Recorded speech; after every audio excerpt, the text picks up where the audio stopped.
What's up, guys? We just got done with the final night of Saturated Weekend. It's been an absolutely incredible weekend, and what an incredible way to end it off with Dennis. Phenomenal job tonight. I think it was the perfect way to cap off the weekend. But I want to ask you just real quick. You were here for an extra night. You were here yesterday too. And so you got to worship and be a part of Saturated and then lead in Saturated, which was unique to the speaker. So what was the vibe you got? How did you like, being here with the Crossroads family? And then tonight, how did you like, being able to come up and speak tonight? How was it? So, I was nervous because last night was so good, right? I mean, the worship was awesome. Got to meet some of the people, and you guys have some of the best people on earth. We do. I mean, it's incredible. Got a great staff, everything. You got so many people that are working behind the scenes. They're just incredible. Just kind of watch and see. I'm a little jealous, just to be honest with you. Not of before. Not of before. Go watch that. You'll figure it out. But it was really good. I mean, last night was just incredible, and so I was anxious kind of coming in. I knew the worship was going to be crazy good just because they are, and so but it was really. I mean, it just.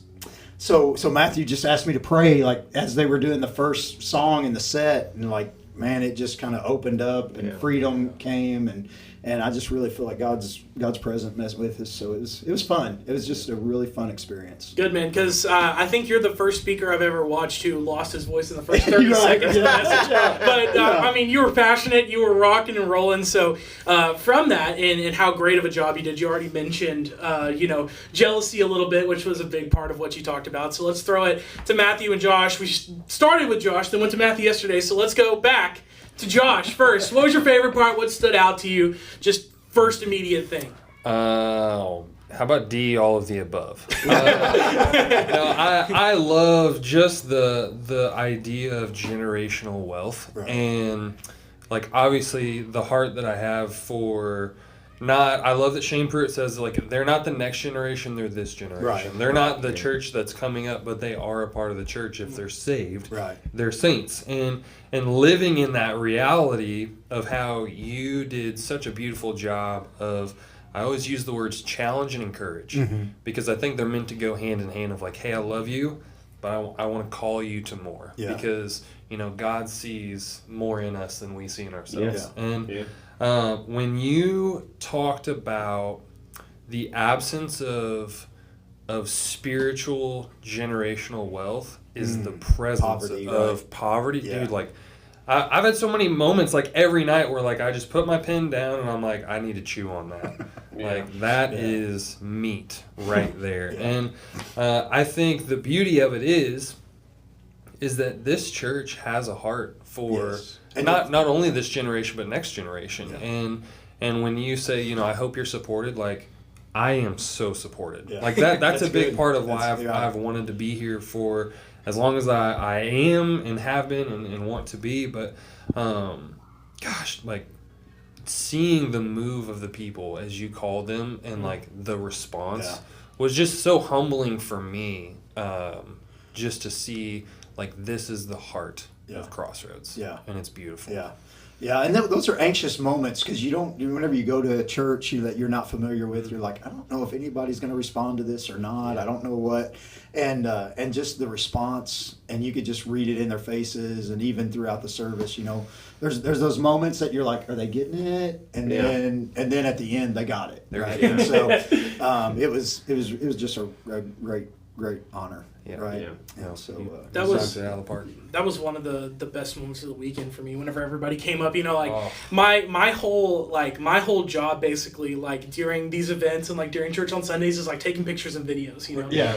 Gathering content like that, and I got one picture and a short video, and then I just had to stand there and be this is incredible. It was a moment. I went down. I stood with. That's funny because I was up on the stage thinking, incredible. Man, I hope Josh is getting pictures of this because this is an incredible view. No, don't worry. I definitely did. I did. There's some on Facebook and Instagram right now, but it was just such a surreal moment. It was a neat moment awesome. Too because you picked up on that last night. Man, our kids just run to the front. Right. They run to the altars, they run to pray, they do that.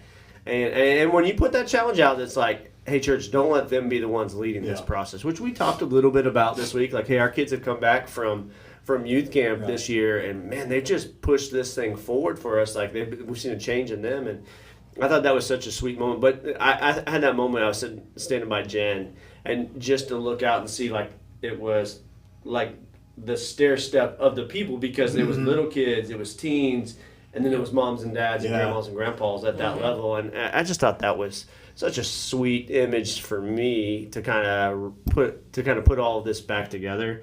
I thought that was so good. One of the things that I loved, Dennis, that you said is you talked about, like, the wrath of God, and I just jotted down that, like, well, we love to talk about the love of God and how much He loves us and cares for us, but we really we're trying to put out of our mind, like, gosh, He's a just God. Yeah. So there's a wrath side to Him, and He can't be in the presence of unjust, right? So, like, or unholiness, like, He can't be there. So, and He would not be a just God if He allowed those who are not holy in His presence. And we know that we only get to that space through our intercessor of Jesus Christ. So that was such a good point for me to be like, man, I love to talk about it. I love to preach about the love of Christ and how much He loves you, and just, like, He loves who you are, not who you're gonna be, and you're passionate. But I'm like, the flip side of that is, like, if you don't respond, like, there's a consequence to that. And we, like, I think we do ourselves a an inservice, or if we don't, or disservice if we don't talk about that piece of it. Like, there is a consequence, and it's real. And Andy talked about it last night too. Like there's like, people are dying going to hell if we don't understand what we're fighting for. And I thought that was so good. Well, and there's never a time to let up on that, right? I mean, if you become complacent to, like, just the reality of the consequences of not giving it your all every single day. The consequences of that is again, you are leaning into spiritual poverty instead of spiritual wealth. Yeah. And if you lean into that and just give an ounce, I mean, Satan loves to take that and just twist it into things that, is unimaginable. And so, it's a daily fight to keep in realization and keep that balance. I think, of. I love the analogy, like, the spiritual, like, the generational wealth. Like, because if you think about that for us, like, if there's, like, a slow leak for us financially, like, it doesn't take very long for me to figure out, like, where that money's being wasted, because we only got so much, right? So, like, but, like, spiritually for me, like, man, I'll let a slow leak go for a while, and then a slow leak becomes a big leak, and then it's like you just continue down that road much faster. Brother Glenn used to always say, like, sin will take you further than you want to go and make you stay longer than you want to stay, and cost you more than you want to pay. And I always have stayed. That's always stuck with me. But, like, it's just, I'll let a slow leak go. But, like, it's the opposite of that. Like, if it's a financial leak, I'm like, oh no, no, messing with my money, right? But spiritually, it's such an easy piece for us to, like, I just let that thing slide, and it's so important for us to daily be thinking about that. Which I'm glad you finally got something out of one of my sermons. That's true. If it was one of them was bound to land at some point. 30 years of ministry, and he finally got a point. He's come along. I'm a slow learner, but Man, I loved, and there's no way that you would have known this, but I loved, once again, just how seamlessly this message went into what me, Josh, and Rachel, and Caitlin went to at Edge. Like, it went so perfectly in talking about, like, do our kids know, what we believe, and having that generational wealth. I mean, it went in so perfectly with things that we learned and things that we're, hopefully going to implement in the future. But, like, I thought that was so incredible, and I loved how, like, I don't know how much, discussion you guys, you, Tommy, and Andy did before. Like 0. Well, I loved how all three of you mentioned emptiness. Like, that was so crazy to me that it was like, I didn't think you guys had much, conversation about what you were speaking about, and, like, the tones that you guys were going to go, and the themes that you guys were going to talk about. But it was so cool how everything just meshed together, pretty much just so perfectly, and, like, a perfect crescendo almost to the end of Saturday. saturated. Sure. Let's move on here. Let's move on to some questions real quick because I know that Josh definitely has questions because that's just the kind of person he is. So we'll start with him and see if he's got anything insightful to add. Again, I've just been trying to drink up so much of this that I think you were senior pastor when he was in your ministry, right?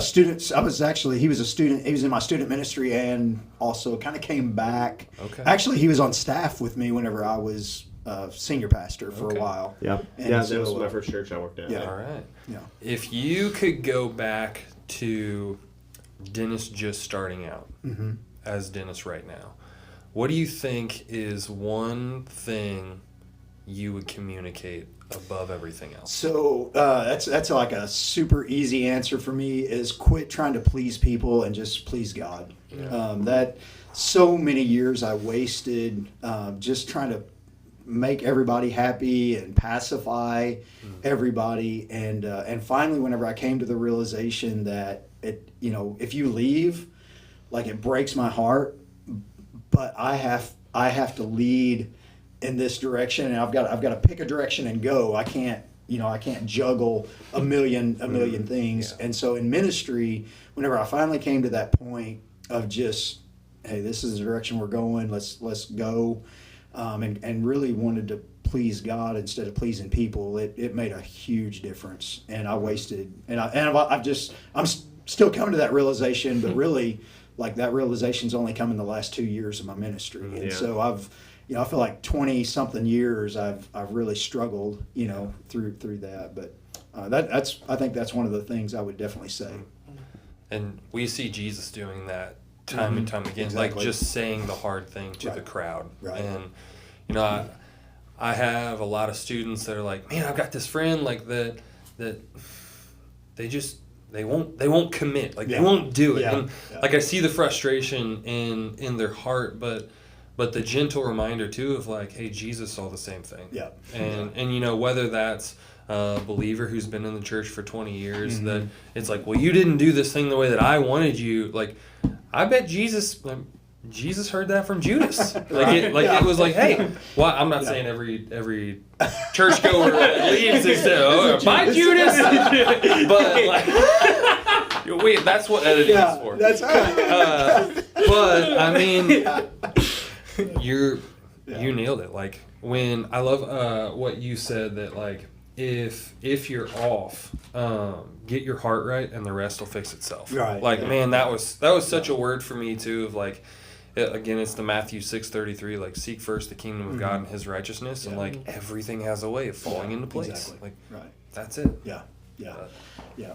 And you know what? I was thinking about that too, because we've went through some ministry decisions where I've watched you kind of weigh pros and cons and all those kinds of things, and I think your best decisions have come when you're like you've prayed through it and you made a decision. Yeah. And I was always encouraged, as I was pastoring under you, because I knew like you had made a prayerful decision through that. But I also knew that you had faith that like, hey, God, this is the thing that we're doing because we believe that you're calling us to do this. Right. And if you choose to push us in a different direction, at that point, we'll go that direction. And I always thought that was hey, we're going to go full steam ahead with this decision, and we're not going to look back on it and try to waffle back and forth. Because I was thinking about that same thing when Jesus was saying the hard things to the crowd, but then he turns to his disciples and he asks the same question. He's like, do you guys want to go too? Yeah. And so how much harder had that conversation had to be? Where can we go? Peter says like, where else are we supposed to go? Right. And you're the Christ, you're the Messiah. And Jesus is like, on that. Like, that's what I'm going to build the church on. Right? That's that profession of faith, with your belief. Right. That's what we'll build the church. Not Peter himself, because later on he calls him Satan. Right? the belief that Peter shows, that public profession of faith, like he's like, that's what the church is going to be built on. Yeah. And so I think that's always a positive when you're like, and it was something I was always encouraged underneath your leadership of like, I'm going to prayerfully make the best decision I can, and then we're going to allow God to work that out. And if He pushes in another direction, we'll go in that direction, but we're going to be faithful to what He's asking us. And there's times in ministry, that somebody just used this analogy for me the other day because I was struggling on a few things, few decisions, and And I was like, well, let's just plow through it. Let's just move and we'll force it, force it through. And somebody said, you're a shepherd and you've got to hear your sheep. Yeah. And if your sheep are baying and they're in torment or torture, something's happening, you've got to acknowledge that. And so sometimes leadership is forceful and you've just got to kind of keep pressing on. But there are times you got to pull back, like look at your sheep and know as an under shepherd, I need to pay a little bit more attention here. Yes. And so I thought that was really helpful for me to, as kind of going back. I would tell myself that a long time ago is, listen to what's happening around you. They can't lead you. You've got to lead them, but you've got to know where you're leading them and they got to know where they're going and trust you, so. And that's such a good point too, because the shepherd leads from the front. Yeah. And when somebody that's pushing from behind, that's a cowboy. That's not a shepherd, right? And we're called to be the under shepherd. You were thinking that, right? That's waiting for his moment. That's the difference. You can't push or pull people. Like you lead people where you feel like God's taking you and taking you with the vision that He's given you, and so that's a whole different mindset. And I love the idea of you got to listen to the sheep. And sometimes they don't know what's best for them, right? And so that's where you've got to be the under shepherd, that's the protector, the provider, all those kinds of things. But also, I think you have to be aware. And that's one of my favorite things about you is you are a tremendous shepherd, and you are a pastor at the heart. You haven't been around me in a while. You're a tremendous preacher too, but I think you're an even better pastor, because I think how you love your people, and I think that is. I've always felt that. Anytime I called you, I asked you had time for me, and you'd say, "Hey, this is what I think, but I'll be praying for you as you make the decision," or whatever. So you listened, but also always gave good godly advice, and I think that's part of being a pastor and shepherd of that. So. Again, I have no idea what I'm doing. I'm just winging it, just trying to figure it out. You should have admitted that right there. I was just thinking, Gen Z as a term for that is, I'm just out here trusting God, bro. That's all I'm doing. That's all I'm doing. Yeah. So let's probably make a T-shirt of that or something. They do. I think they've got plenty of those T-shirts. I think there's a whole brand of just trust God. Yeah, there is. I quite literally ordered a shirt from Trust God not even a week ago. So they definitely do exist. I do want. I had another question. So one of your kind of sub point was keep your story close to your heart. Mm-hmm. For you, as a parent or as a pastor, what do you think? What's that look like for you tangibly? So it's not as a pastor or a parent. It's as a Christian, as a follower. Yeah, as a follower of Christ. If I don't keep my story close, I lose perspective. Mm. And I can't remember, but there's scripture that talks about it's good to know where you've been, and where God's brought you out of, and where He's taken you to. And so, for me, that keeping it close to your heart, that's super personal. Yeah. And as a pastor, if you lose that, man, you lose a lot of ground. Yeah. Because you're kind of flailing and you kind of lose your own identity. And so for me, that just means keep my story close to my heart, and then if I'll do that, then I recognize where God's at in my heart and in my life. And then I'm a better husband, I'm a better dad, I'm a better pastor, I'm a better person. Just because I think it's really personal. Yeah, no, I love that. And I think that fit. So I think everything's fit together each night after it.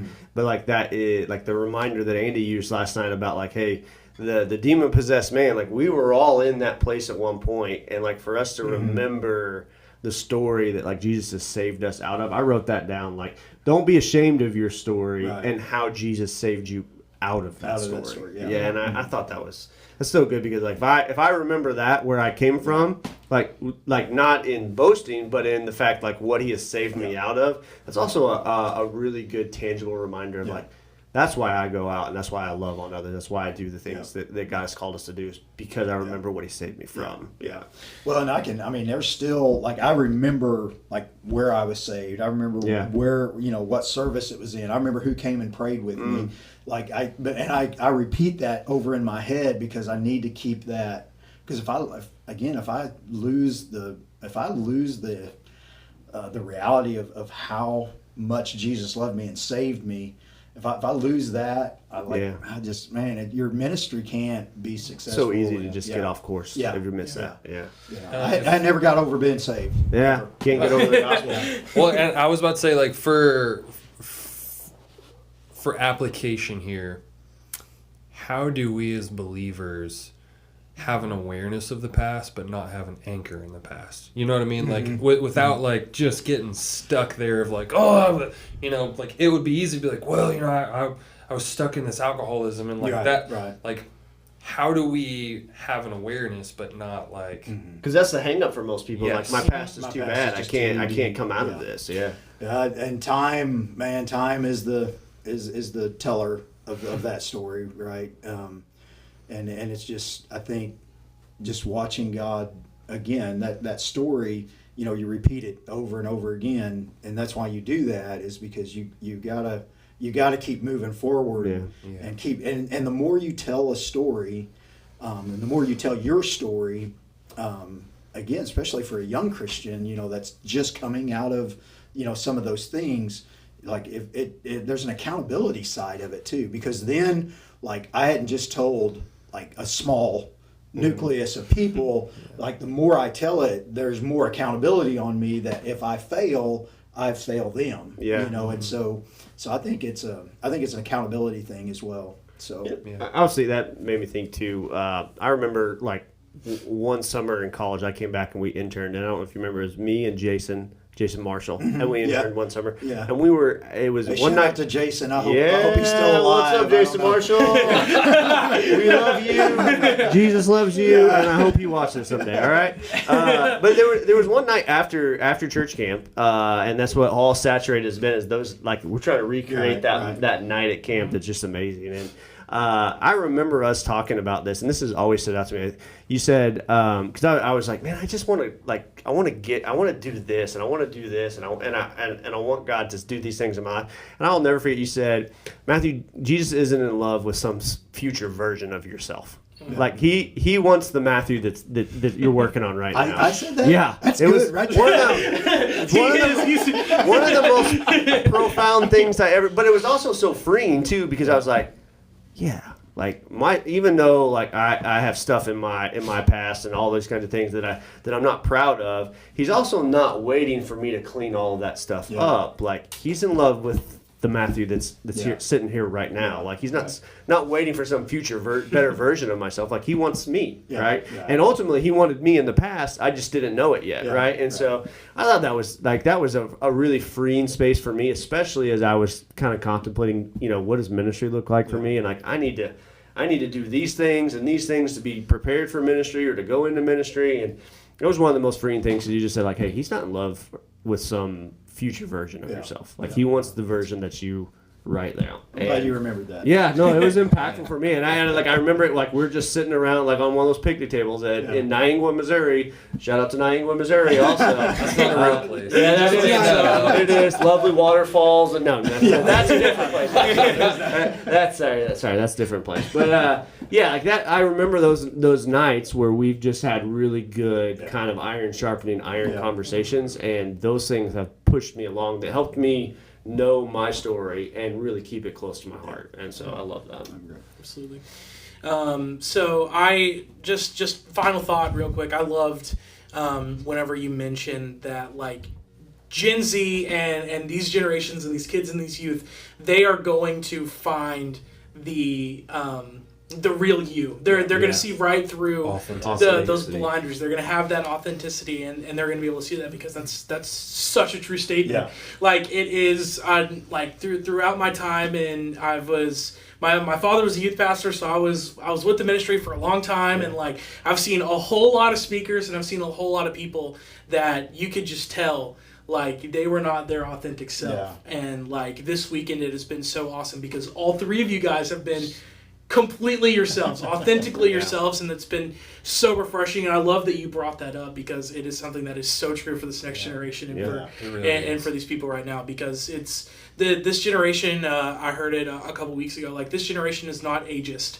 They don't care, where you are, where you come from. They don't care what clothes you wear. They don't care, if you have bifocals or trifocals. They don't care. They want you. I'm rocking the bis today. They want you. They don't want you pretending to be someone else or living off that old story. They want you, the you that's sitting here at this table right now. They don't want a figment of that, which I thought was just. I love that you brought that up.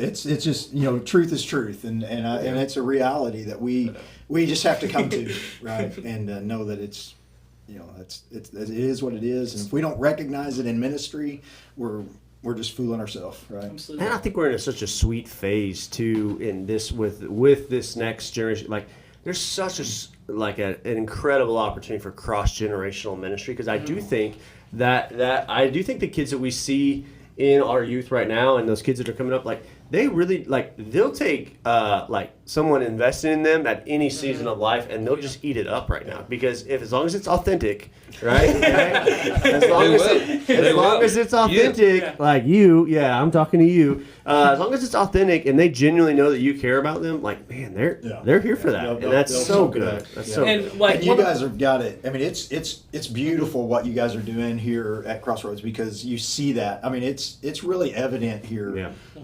Because to be honest with you, I walked in Saturday or Friday night, and I was looking around, and I was like, man, you guys got a barrage of people in here. I mean, melting pot, and you could see it, right? I mean, I could just see it just looking at people. But then whenever the service started, and even before, but it was just like everybody just came together, and it was just support and encouragement, and it didn't matter, just worship. And so you guys got a beautiful thing right here that I'm really excited to see what God does, because hopefully Saturated is not a weekend event. I hope it goes on months and years. Absolutely. That would be the best. But man, and what a weekend it was, right?